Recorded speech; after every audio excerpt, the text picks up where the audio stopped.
ดีทุกคนวันนี้จะมาอัปเดตเรื่องสถานการณ์น้ำท่วมอีกเช่นเก่าเช่นเคยเนาะอยู่ที่ประเทศลาวเป็นระดับต้นๆเลยมีสภาพน้ำท่วมฝนตกหนักช่วงนี้นะนี่คืออยู่แถวบ้านดอนติ้วเมืองเซธานีนครหลวงเวียงจันทน์ตื่นเช้ามาก็เจอน้ำไหลทะลักเข้าหน้าบ้านเพื่อนซ่านของเขาเจ้าเลยนี่นะว่ารถนี่เอาเข้าบ้านบ่ได้เลยพอค่ำมาในเสียงอึ้งเสียงยังห้องเซี่ยวๆอยู่ตัวนี้หน้าบ้านเขาเจ้าดิเบิ่งเป็นทะเลไปเลยตัวฝนตกหนักอัปเดตสถานการณ์วันที่22มิถุนายน2025น้ำแดงที่คืบอยู่เบิกดีนะหน้าบ้านเลยไล่เข้าฮอดกระแพงเลยดีจะไปโทมนอนรถจักรคันนี้จากนั้นมาทางอัตตปือกับมีการแจ้งเตือนเฝ้าระวังภัยน้ำท่วมนี่จากกรมอุตุนิยมจุดนี้ถือว่าท่วมเรียบร้อยแล้วจุดนี้เนาะพูดได้ที่แต่หลังคาริบๆอยู่ปีนี้ท่วมเต็มปีขนาดเลยทุกคนเลยน้ำท่วมเต็มปีจากการปล่อยเคลื่อนนี่น้ำเคลื่อนก็จะก็ได้ปล่อยออกได้พอมันตกหลายเขาบอกเคลื่อนบ่ได้ปล่อยน้ำเนี่ยมันก็แตกเนาะแห่งอันตรายกว่าเก่าจะเป็นต้องได้ปล่อยออกสถานการณ์แม่น้ำซีนี่ตัว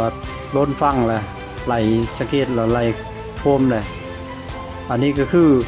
เพื่อนทั้งภาคเหนือของลาวนี่คือน้ำอยู่แม่น้ำอย่างน้ำเงียบกว่าน้ำนึงแหละอยู่ทางภาคเหนือพุ่นอันนี้นะกำลังปล่อยน้ำออกถ้าเบิดมี8บาน8ป้องน้องปล่อยออกเบิดเลยขับปล่อยก็ยันน้ำท่วมน้ำแตก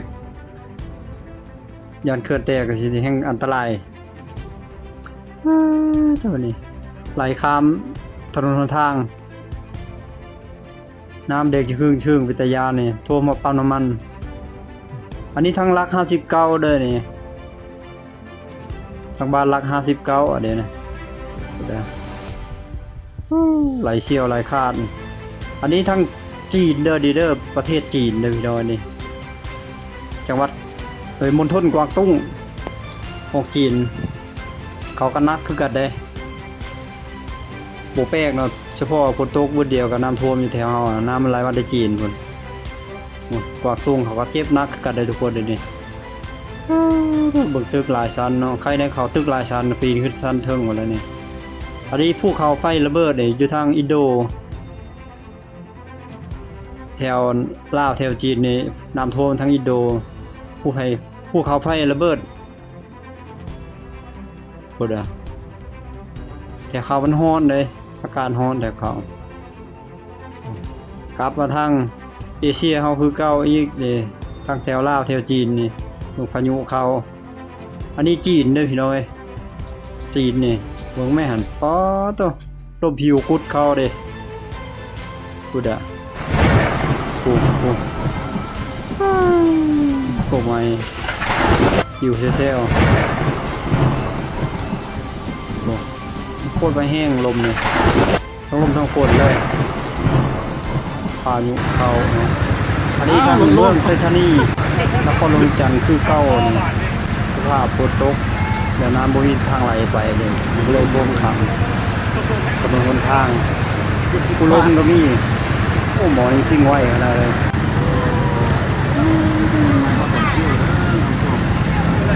อันนี้เหตุการณ์เมื่อวันที่21หรือว่า21เมื่อวานนี่เด้ออันนี้สภาพ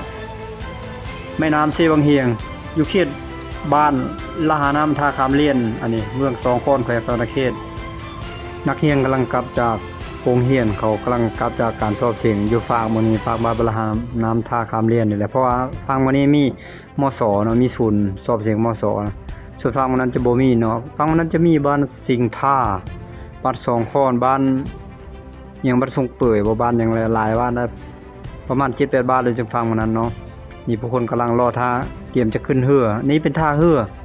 เกินท่าเรือบ้านสิงห์ท่าละหาน้ำท่าคามเลียนน้ำนี่กำลังมาเชี่ยวไหลเชี่ยวไหลแห้งเลยป้าแต่ว่าคนในบรรทุกหลายเกินไปหลายได้นี่เต็มลำเลย เต็มลำเรือเลยเป็นเรือเครื่อง13จักร13ก็ตัวบ่ได้ กำลังกลับ ตาเสียวแห้งเนาะเพราะว่ามีขอนไม้นี่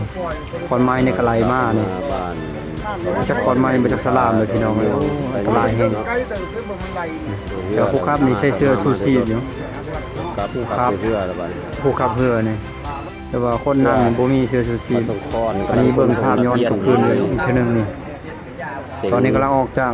ฝั่ง จบม .4 เนาะ น้ำนี่กำลังสิขึ้น คือว่ากำลัง ตอน ก นี้ ลับเมื่อ กำลังกลับเมื่อ คนนี่ถือว่ายังตกลงมานิดๆเลยเด้ ไปคืนแล้วก็แล้ว เย็น โอ้ เยี่ยมครับ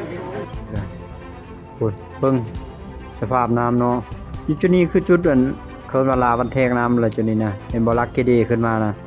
พี่น้องเอ้ยโอ้แล้วก็เป็นจุดที่ว่ามีเครื่องสูบน้ำขึ้นไปสนองใส่กับหน้าปีหน้าปังหน้าแซงหน้าปีนี่ล่ะมันเป็นโค้งๆจุดนี้ตัวน้ำนี่ไหลแห้งโค้งและแคบๆบ่กว้างกว่าใดอยู่นี่แม่น้ำซีบางเฮียงตอนใต้ของแขวงสันตะเขตที่ไหลมาทางพูนดินแดนเวียดนามไหลมาแต่เมืองเฮือฮัวแขวงกงกี้ประเทศเวียดนามเลยทุกคนเลยไหลลงมาพาดเมืองซีโปนมาพาดเมืองพีนเมืองส้นแล้วก็มาพาดเมืองสองคอนแล้วออกสู่แม่น้ำโขงคนตกสะทาดไปเลยอันนี้ถือว่าคลิปตอนน้ำกำลังสิขึ้นเด้อพี่น้องเด้อแล้วยังมีช็อตหนึ่งมันจะขึ้นเพิ่มสูงกว่านี้อีกนี่ตอนนี้เวลา4ค่ำๆแล้วนี่มันจะขึ้นสูงกว่าเก่าอีกระดับน้ำอยู่ที่ประมาณ13เมตร14เมตรนี่แหละตอนนี้นะตอนเมื่อกี้ตอนช็อตแรกกันถือว่า10เมตรเนาะน้ำขึ้นอยู่10เมตร11เมตรนี่แหละนี่ไม่ใช่จูแล้วบอลนะสะพานน้ำอันนี้เนี่ยนี่ตอนนี้ถือว่าเป็นท้องให้ท้องหน้าได้นี่ตามรายงานข่าวว่า100กว่าเฮกตาร์โดยเฉพาะบ้านท่าคำเรียนวันนี้บ้านละหาน้ำนี่ก็80กว่าเฮกตาร์เนาะน้ำท่วมเป็นทะเลเลยนี่ตอนนี้ขึ้นอยู่16เมตรเนาะเวลา 17:30 นาทีมันขึ้นไวๆเลยน้ำเลยเพราะว่าฝนตกแห้งอยู่ทางเหนือแล้วก็บวกใช้การปล่อยน้ำเคลื่อนน้ำหยังแล้วอยู่ทางเหนือมันจะมีเขื่อนไซละนองเมืองนองแขวงสันเขตเขื่อนนี้ก็ปล่อยน้ำออกคือกันเนาะเพราะว่าถ้าบ่ปล่อยเขื่อนมันก็แตกเลยทุกคนเลยปล่อยลงมาไซละนองก็ออกใส่ซีบางเฮียงนี่แหละก็ไหลลงมาผ่านนี้บ้านอันนี้ แล้วก็มีเขื่อนทางเวียดพุ่นแหละนี่ไหลกึ่งดึงขึ้นคนนี่อันนี้คืนเขื่อนน้ำเซละนองเครื่องไฟฟ้าน้ำเซละนองแล้วนี่กำลังมีการระบายน้ำออกอยู่เพราะน้ำเต็มอ่างแล้วเนาะน้ำเต็มอ่างแล้วนี่ต้องระบายออกไหลแห้งไหลเชี่ยวขนาดโอ้ทัดทาดเนาะปลานี่หลายขนาดได้ปลานะตามเห็นเขาเจ้าไปถ่ายคลิปในการหาปลาอยู่แถวนี้นะพอเป็นอ่างเก็บน้ำที่ใหญ่ของเขาเจ้าเฮ็ดใส่แม่น้ำเซละนองเป็นแม่น้ำที่ไหลมาแต่ปู้มาแต่ดินแดนเวียดนามพุ่นละแม่น้ำอันนี้ก็มาทางเขตเมียงมาผ่านเมืองเต้ยไหลลงมาผ่านเมืองเต้ยแล้วมาผ่านเมือง คือเขื่อน น้อง ก็ ลงมาผ่าน กำลังก่อสร้าง เต็ม อยู่ เฮียงนี่ล่ะ แต่ถือว่าสำเร็จไป สยามบุรีนี่เขื่อน หลาย น้ พอสมควร ำจะขึ้นไฟฟ้าน้ำนี่แหละ เนาะ อยู่น้ำโขงนะ โบราณ อยู่น้ำโขง ถือว่าเป็น ไป เขื่อนที่ สยามบุรี ใหญ่พอสมควร นี่ตัวนี้ก็เคลื่อนน้ำคลองคือกันนี่อยู่แขวงสยามบุรีกับภาคเหนือแล้วเด้เนาะสยามบุรีนี่เป็นลาวเหนือแล้วเด้มันอยู่ติดกับแขวงยังประเทศไทยล่ะประมาณนั้นเลยทุกคนเลยพี่น้องถ้าพี่น้องท่านใดที่รู้จักก็ช่วยคอมเมนต์อยู่กองใต้คลิปเด้อพี่น้องเด้อว่าแขวงสยามบุรีนี่มันตรงกันข้ามกับจังหวัดหยังของประเทศไทยจังหวัดเลยบ่จังหวัดสารคามบ่จังนี้แหละเคลื่อนนี่ก็เป็นเคลื่อนที่ใหญ่ที่สุดได้นี่สังเกตว่าป้อตัวระดับมหึมาเลยนะนี่ถ้าว่าน้ำนี่คันบ่ปล่อยออกนี่สิขนาดนะ ที่หลายล้านลูกบาศก์เมตรสุดยอดเขื่อนอันนี้ทำกลางภูเขาเนาะภูเขานี่สวยงามขนาดเลยมันบอกทุกคนติดตามไปเที่ยวเบิ่งเนาะขี่เรือเลาะเบิ่งธรรมชาติแถวนั้นทรงสีงามคักนะไปโดยตาเปล่านะนี่อันนี้คือแถวเวียงจันทน์เลยแถวนี้แถวเมืองไซธานีแถวนี้โทรมาแล้วแถวทางแถวยังอันนี้น้ำตกอยู่เขตสารวัตรนี่อันนี้อุดมไส้เด้อพี่น้องเด้อเขากำลังจัดงานบุญประเพณีบุญบังไฟเด้อนี่นะเพื่อขอฟ้าขอฝนบ่ทันได้ขอน้ำมาก่อนเลยนี่ท่วมไปแล้วแถวนี้นะแต่ว่าน้ำนี่ยังใสๆอยู่ได้ลักษณะน้ำดันอันนี้นะน้ำลักษณะดันขึ้นมาจากแม่น้ำอย่างแหละอยู่แขวงอุดมไส้พี่น้องตามแรงข่าวนี่บ่ห่างจุดบังไฟจุดบังไฟแสนบังไฟล้านเขาเจ้าส่งสีคักเนาะแต่ว่าน้ำท่วมก่อนที่แม่นบริจาคแล้วบ่บุญประเพณีเนี่ยบุญบังไฟขอฟ้าขอฝนบ่ทันได้ขอแล้วมันมาก่อนแล้วน้ำฝนปีนี้มาไวมาแห้งโคเบิดทีบัดนี้อยู่จุดนี้ถ้าแม่นเล่นสงกรานต์นี่ส่งสีคักเนาะทุกคนเนาะนี่อันนี้คือสภาพแม่น้ำโขงทางภาคกลางอันนี้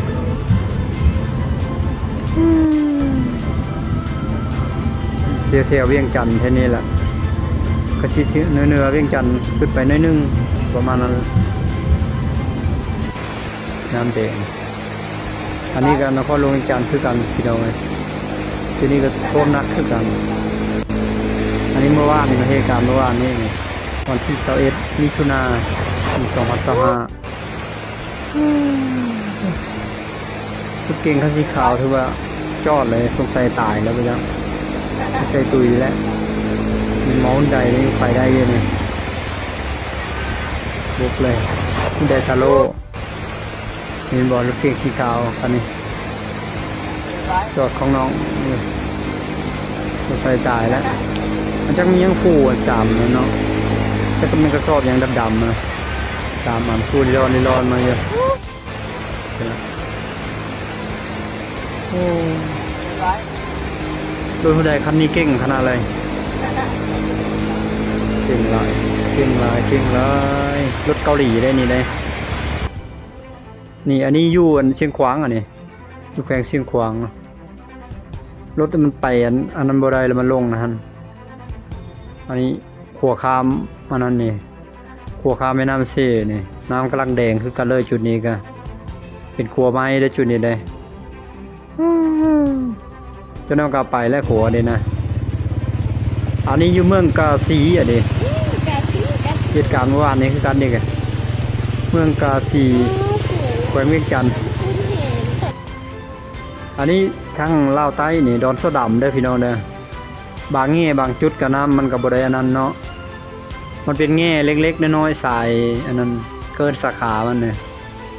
คล้ายๆกับปากมันแหละจุดนี้ยังว่านแหว่านอย่างหาปลาได้อยู่นี่เขาหาปลาได้หลายได้สำหรับวิดีโอนี้ก็สิได้สิ้นสุดเพียงเท่านี้เนาะพี่น้องเนาะฝากพี่น้องทุกคนที่เข้ามาติดตามรับชม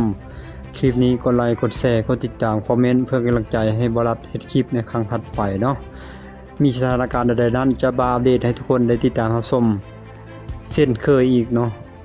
เอาวิดีโอนี้จบคลิปไว้เพียงเท่านี้สบายดีบ๊ายบายนักหน่วงแต่โหปีนี้